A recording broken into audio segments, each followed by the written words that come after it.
Това е среща между две певици. Калина, която накратко ще наричаме Лина, и Александра, която не е Малина.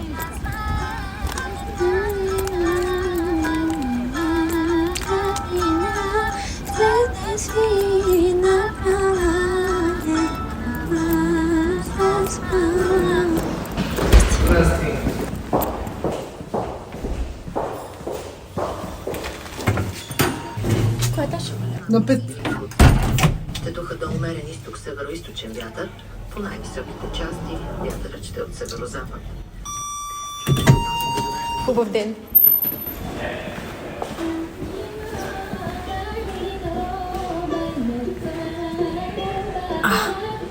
Не може да бъде. Фолклорът среща съвременността. Епизод 1. Отвори вратата. Здравей!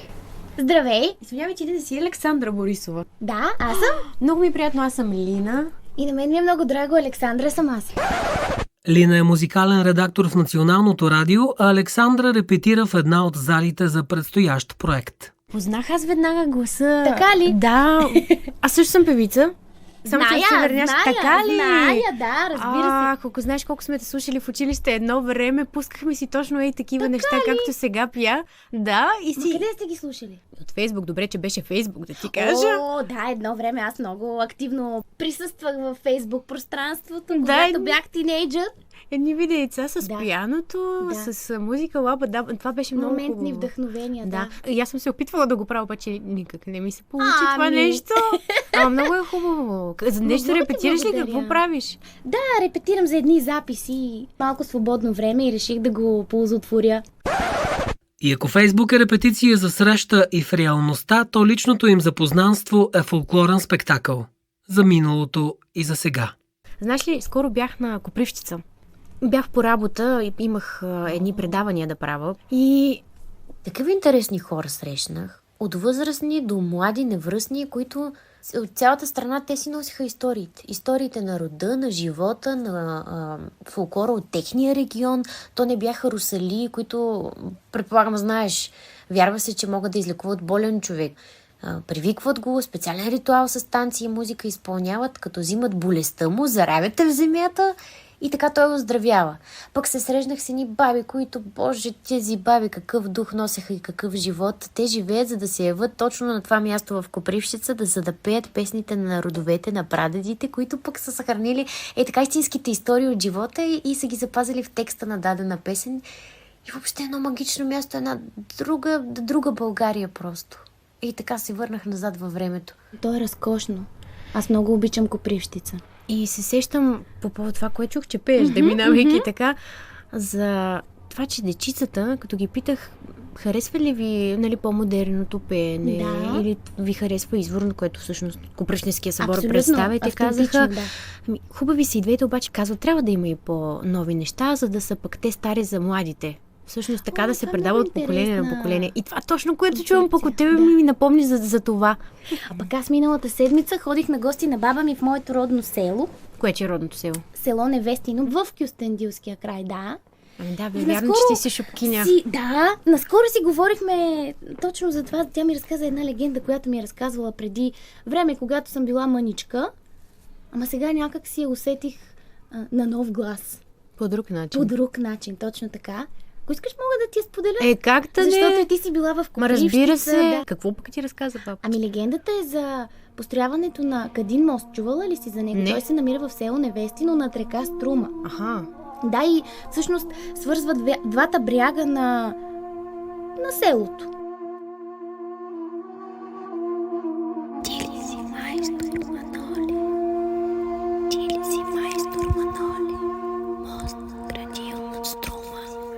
Ти ли си майстор Маноли? Ти ли си майстор Маноли? Едно време на хората им е било много трудно да минават от единия край в другия, тъй като е трябвало да минават през реката, пък този мост така много е улеснил Да, дава им тази придвижването. възможност, да. Дава възможност, да. И легендата е следната. Ти ли си мост градил? Мост градил над Струма, над Струма, над Буйната. Ти ли си мост Когато започнали да строят този мост, Кадин мост, който всъщност името му идва от Кадъна на турски, в превод невеста. Той е познат и като Невестин мост и се намира в село Невестин. Когато започнали да строят моста, работата не вървяла. Майсторите строят, през нощта идват буйните реки на водата и отнасят това, което е построено. И те, разбира се, чудили се какво да направят, защото трябвало да завършат строежа. И решили, майсторите събрали се един ден и решили, че за да им се осъществи работата, трябва да дадат курбан една от техните жени. Тоест жертвоприношение.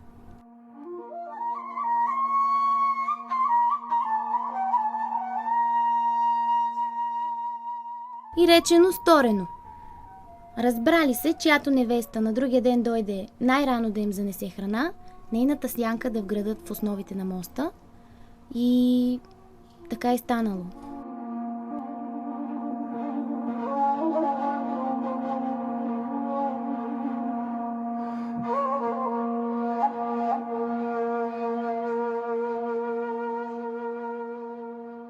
Вградили сянката на Струма невеста, която била жената на майстор Манол, защото тя първа дошла на строежа на другия ден, на заранта, и моста устоял и до днес. Вече 500 години. Това е вековен мост. Тази история много ми напомня на текста от една песен на Олга Борисова, мисля, че. Ох, как се казваше? Ти ли си майстор Маноле? Тази легенда Наистина? е разказана в песента Ти ли си майстор Манол. Ти ходила ли си Изключително по това красиво. мост? Разбира се, аз съм прекарвала много голяма част от детството си на село. Летата, разбира се. И съм се разхождала, наблюдавала съм реката. Има разкошна гледка към Рила. Как беше песента? Ако ми я запееш и сега... Ти ли си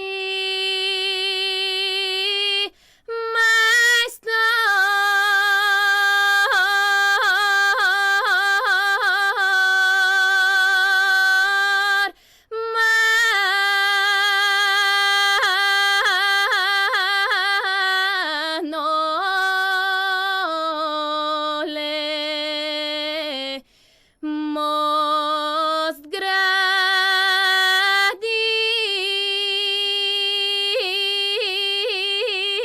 градил над струма, над струма.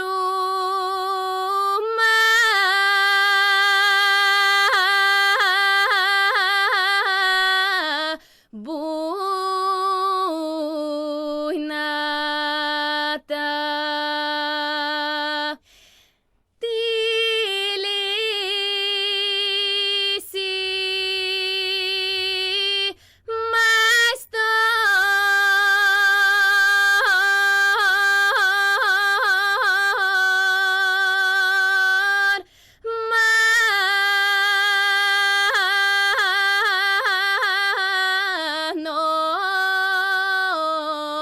Маноле, сам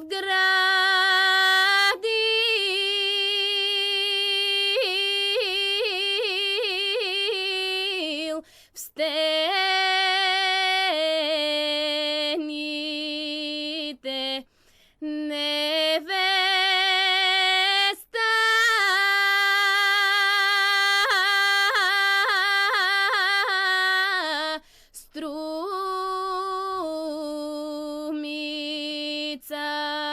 Струмица.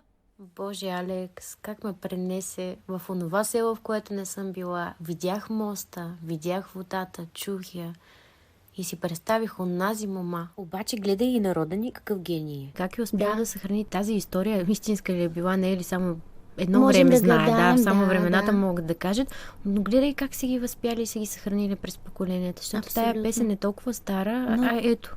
тя е от Виж, Кюстендилския край. Да. ти на колко години Пее до беше? днес.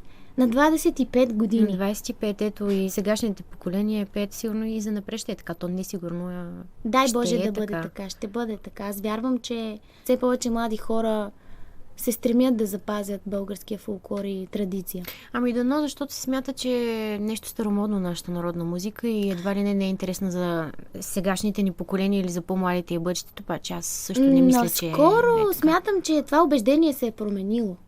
И много млади хора посягат към фолклора и то с много чисто сърце и с голямо вдъхновение. Поне моите впечатления са такива и аз много се радвам за това. Много ми напомня легендата за майстор Манол на Извора на Белоногата. Тази пък легенда с стихотворението, което има.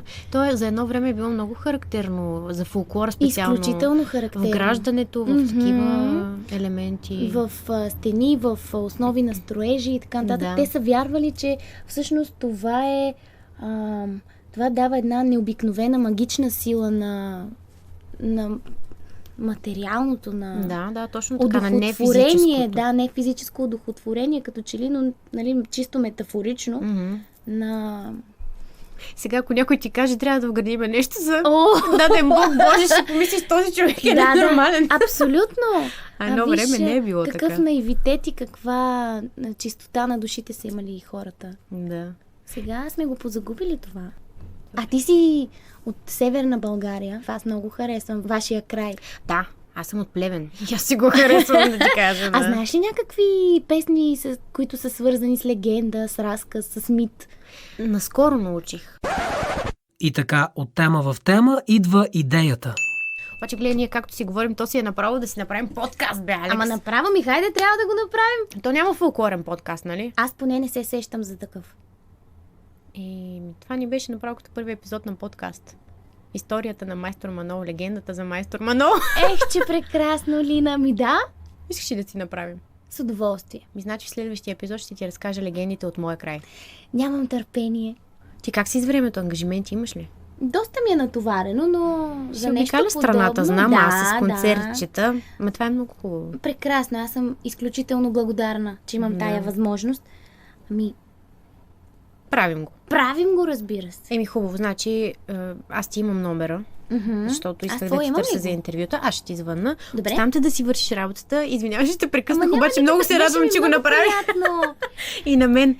Хайде, се значи видим. ще се чуем и се оговаряме Да. за фолклорния ни подкаст. С удоволствие, правим го. Хайде, чао! Чао, Лина! Kalino mome yopa, va, kalino mome ke skava. Това беше епизод 1 от подкаста Среща между две певици.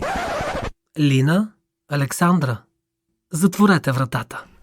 La slae kalina, vaneva gradina, cvete si nabrala, legnala